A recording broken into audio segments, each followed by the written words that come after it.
ஆப்கி அதாலத்துல film star Govinda மேல போடப்பட்ட அடுத்த குற்றச்சாட்டு என்னன்னா, இவரு மூட நம்பிக்கை இருக்கிறவரு. கோவிந்தா, உங்களோட படம் ஹிட் ஆகிறதுக்காக நீங்க உங்களோட பேரை வேற மாத்திக்கிட்டீங்களாமே, அது உண்மைதானா? சில நேரங்களில் கோவிந்த், அப்புறம் கோவிந்த் ராஜ், அப்புறம் கோவிந்த் அருண் அப்படிலாம் இருக்காமே. ஆமா, அது உண்மைதான். எனக்கு ஒருத்தர் சொல்லியிருக்காரு, ஒருவேளை நீங்க ஃபில்ம் லைன்ல வர்றீங்கன்னா நீங்க ஃபில்மியா பேர் வச்சுக்கணும் அப்படின்னு. படங்கள்ல ஃபேக்ல பேர் வச்சவங்க டாப்ல போயிடுறாங்க. திலீப் சாரோட பேரு யூசுப் கான், ஃபேக்கான பேரு தான். மிதுன் சக்கரவர்த்தியோட பேரும் ஃபேக்கான பேரு தான். அக்ஷய் குமாரும் அப்படிதான். ராஜேஷ் கண்ணா, ஜிதேந்தர் எல்லா பேருமே ஃபேக் தான்.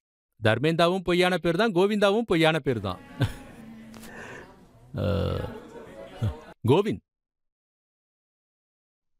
ஸோ நான் என்ன நினைச்சேன்னா 27 தான் என்னுடைய லக்கி நம்பர், அதான் வேணும்னு நினைச்சேன். ஸோ டோட்டல் நம்பர் 9 வரும். ஸோ எனக்கு நம்பர் 9 வந்துச்சு. கோவிந்தா அப்படின்ற பேரும் நம்பர் 9 வரும். அதான் நியூமராலஜி நம்பர். நியூமராலஜி படி அதான் வைக்கணும்னு சொன்னாங்க, அதான் வச்சுட்டேன்.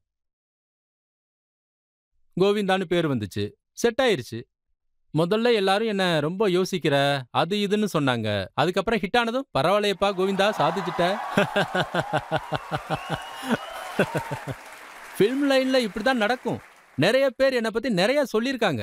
இவன் எப்ப பார்த்தாலும் யோசிக்கிறான், பூஜை புனஸ்காரம்னு பண்ணிக்கிட்டே இருக்கிறான், அது இதுன்னு சொல்லிக்கிட்டே இருப்பாங்க. ஆனா சொல்றவனே உடம்புல கல்லை வச்சு சுத்திக்கிட்டு இருப்பான். அமிதாப் பச்சன் சார் கூட கல்லு வச்ச மோதிரம் போட்டிருக்காரு.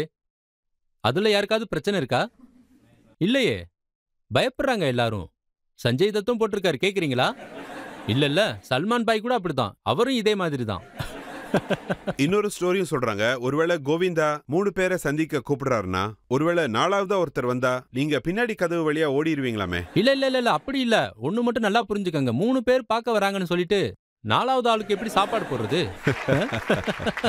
இத வாஸ்து அப்படின்ற விஷயத்த எல்லாரும் தப்பு தப்புன்னு சொல்றாங்க. என்ன குறை சொல்றவங்களே பாத்தீங்கன்னா அவங்க வீடுகள்லாம் வாஸ்து பார்த்து தான் கட்டியிருப்பாங்க. இந்த கதவு இப்படிதான் இருக்கணும், இல்ல இந்த ஜன்னல் இப்படிதான் இருக்கணும், இந்த ஜன்னல் இந்த பக்கம் தான் இருக்கணும்.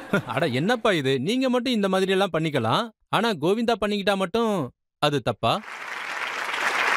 இன்னொரு விஷயம், இன்னொரு ஸ்டோரியும் சொல்லியிருக்காங்க. ஒரு படம் சூப்பர் ஹிட் ஆகிறதுக்காக கோவிந்தா செட்ல கோழிய பலி கொடுத்தாராமே. இங்க பாருங்க, யாரோ ரூமர் கிளப்பி விட்டுருக்காங்க. செட்டுல இப்படி நடந்துச்சு. அதாவது கோழியா இல்ல வேற ஏதாச்சான்னு தெரியல. அன்னைக்கு செட்ல கூட இருந்த எல்லாரும் ரொம்பவே பயந்துட்டாங்க. என் கூட இருந்த எல்லாரும் பாத்தீங்கன்னா எல்லாரும் சாதுக்கள், சாமியார், ரிஷிங்களை நம்புறவங்க தான். சில நேரங்கள்ல பாத்தீங்கன்னா சாமியாருங்கள்லாம் சொல்லாம வந்துருவாங்க. கோவிந்தா என்ன டச் பண்ணு, சும்மா டச் பண்ணு அப்படின்னு சொல்லுவாங்க. இல்ல, பூஜையெல்லாம் உனக்காக தான் பண்றோம்னு சொல்லுவாங்க. அவங்க இஷ்டத்துக்கு ஏதோ ஒன்று பண்ணுவாங்க, எதையாச்சும் வெட்டுவாங்க. நான் என்ன சொல்லுவேன்னா, நீங்க ஏதாவது பண்றதா இருந்தா ரகசியமா போய் பண்ணுங்க அப்படின்னு அவங்க கிட்ட சொல்லுவேன். இங்க இப்படி 10 பேர் முன்னாடி பண்ணா எல்லாரும் என்னதானே நினைப்பாங்க, இல்லையா?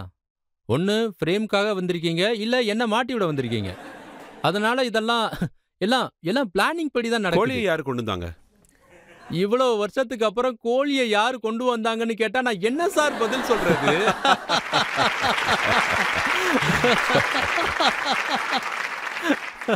அப்புறம் இன்னொரு விஷயம் கூட கேள்விப்பட்டிருக்கோம், கோவிந்தாவுக்கு சிவப்பு கலர்னா பயமாமே. நீங்களே சொல்லுங்க, படத்துல ரெட் துப்பட்டா சாங் யார் பாடினது? நீங்க தான் சார். பாட்டு யார் பாடினது? நீங்க தான் சார், நீங்க தான். அதுக்கப்புறம் லால் சுன்னேரியா வாலிமாத்திலே யாரு? அதுவும் என் படத்தோட பாட்டு தானே. இது எல்லாமே ரெட்டு தானே. அப்போ இந்த ரெட்டு வேற அந்த ரெட்டு வேறயா என்ன? அதெல்லாம் என்னது? வேணும்னா அந்த பாட்டுல இருந்து ரெட் கலர் வேர்ட் எடுத்துடலாம். அதாவது நீங்க உங்க 49 வயசுல திரும்பவும் கல்யாணம் பண்ணிக்கிட்டதுல ஏதாவது மாயஜாலம் இருக்கான்னு? அதாவது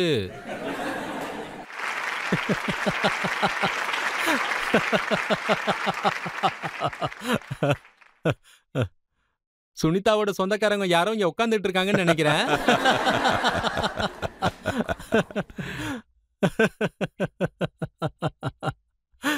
எல்லாம் ப்ராப்பரா தான் நடந்துச்சு. ஏதோ ஒண்ணு நடந்துச்சு, அப்படிலாம் ஒண்ணும் கிடையாது. நீங்க சொன்ன மாதிரி என்னுடைய 2வது கல்யாணம் அது அது நடந்துச்சு. என்னோட அம்மா என்ன சொன்னாங்கன்னா 49 வயசானாலும் சரி நீ இந்த கல்யாணத்தை திரும்ப பண்ணி தான் ஆகணும்னாங்க. திரும்ப லைஃபை ஃப்ரெஷ்ஷா ஸ்டார்ட் பண்ணு அப்படின்னு சொன்னாங்க. ஸோ அதனால நான் 49 வயசுலயும் திரும்பவும் சுனிதாவையே கல்யாணம் பண்ணிக்கிட்டேன். எல்லாமே சடங்கு சம்பிரதாயப்படி தான் நடந்துச்சு. இப்ப எதுலயும் எந்த குறையும் இருக்கக்கூடாது அப்படின்னு நினைச்சேன். நடந்துச்சு. இதுல எந்த குற்றமும் இல்ல சார். நீங்க முதல் முறையா கல்யாணம் பண்ண போது உங்களுக்கு கல்யாணம் ஆயிடுச்சுன்னு 4 வருஷமா யார்கிட்டயும் சொல். ஆமா சார். 4 வருஷம் யார்கிட்டயும் சொல்லாமல்லாம் இல்ல. அந்த 4 வருஷம் நானு மறைச்சு வச்சீங்க. ஆமா சார்.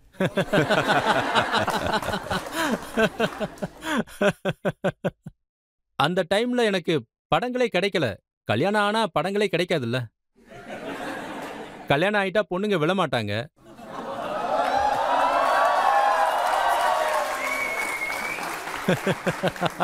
அப்ப கல்யாணம் பண்ணவங்க எல்லாம் எப்படி விழ வச்சீங்க?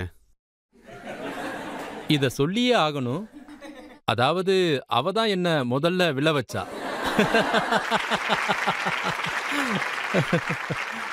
நாங்க அப்போ ஒரு பார்ட்டில இருந்து வெளியில வந்துகிட்டு இருந்தோம். கார்ல போயிட்டு இருந்தோம், டிராவலிங் டுகெதர்.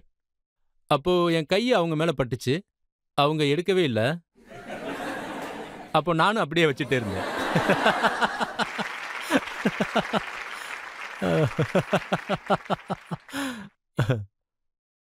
அப்ப எனக்கு அவளை ரொம்ப பிடிச்சிருந்தது. அதனால நான் அவளை அப்படியே பிடிச்சுக்கிட்டேன். அப்ப எனக்கு அது சரின்னு தோணுச்சு.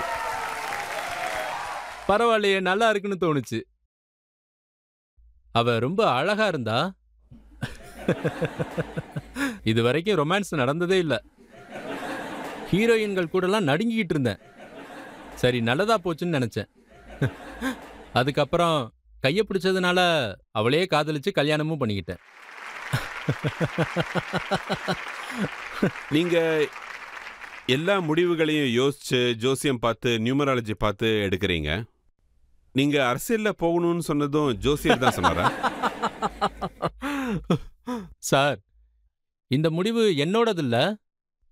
அப்போ தேசத்தோட மகானான சாதுக்கள்லாம் என்கிட்ட என்ன சொன்னாங்கன்னா, கோவிந்தா நீ 14வது லோக்சபாவுல போ. வயசானவங்க இத பத்தியெல்லாம் கவலையே பட மாட்டாங்க. 103 வயசு உள்ளவர் ஒருத்தர் ஃபோன் பண்ணாரு. அட, இந்த படமெல்லாம் ஒருத்தன் பண்ணுவானே, அவன் பேர் என்ன சொன்ன? கோவிந்தா. கோவிந்தா நீதானே? ஆமா, அதுக்கு நான் தான் சொன்னேன். அட, நீ சின்ன வயசா இருக்கும்போது நீ இங்க இருந்த. எனக்கு 76 வயசப்போ நம்ம சின்ன வயசுல பூஜையெல்லாம் பண்ணமே, ஞாபகம் இல்லையா? என்ன நீ மறந்துட்டியா அப்படின்னு அவர் கேட்டாரு. பாபா நீங்களா அப்படின்னு கேட்டேன். ஆமா ஆமா அப்படின்னு சொன்னாரு. அட, ஃபோன் பண்றாரு, இதெல்லாம் வேலைக்கு ஆகாது அப்படின்னு நான் என்னுடைய ஆளுங்களை அனுப்பிச்சேன். அவருதான். உங்களுக்கெல்லாம் யார் எம்பி ஆனா என்ன, எம்எல்ஏ ஆனா என்ன? இவங்கெல்லாம் அதுக்கு பியாண்டா இருப்பாங்க. நானும் அவங்கள சார்ந்தவன் தான். எனக்கு நிறைய ஆர்வம் இருக்கு. ஏன்னா நான் எப்பவும் அங்க போனதில்ல. ஃபர்ஸ்ட் ஆர்டிஸ்டா இருந்தேன், இப்பவும் ஆர்டிஸ்டா இருக்கேன். எப்பவும் நான் ஆர்டிஸ்டா தான் இருப்பேன். ஸோ இது என்னுடைய ஃபீல்டு கிடையாது. ஆனா நான் வந்துட்டேன். ஸோ இப்போ வந்துட்டதுனால என்னால் என்ன முடியுமோ அதெல்லாம் பண்ணணும் அப்படின்னு நினைச்சேன். பண்ணேன். என்னால் என்னெல்லாம் பண்ண முடியுமோ அது எல்லாத்தையுமே பண்ணேன். ஏன்னா அதுக்கப்புறம் எனக்கு அந்த கெரியர் தேவைப்படல. ஒருவேளை அதை விரும்பி இருந்தா பப்ளிசிட்டி பண்றது கஷ்டமா என்ன? பயங்கரமா பப்ளிசிட்டி பண்ணிருப்பனே. நீங்க பாலிடிக்ஸ விட்டுட்டீங்க. இப்போ திரும்ப பாலிடிக்ஸ்ல ஜாயின் பண்ற மாதிரி ஏதாவது ஐடியா இருக்கா? இப்போ 49 ஏஜ்ல பாலிடிக்ஸை விட்டு வெளியில வந்தேன். வயிறு இங்க இருந்துச்சு, இப்ப இங்க வந்துருச்சு.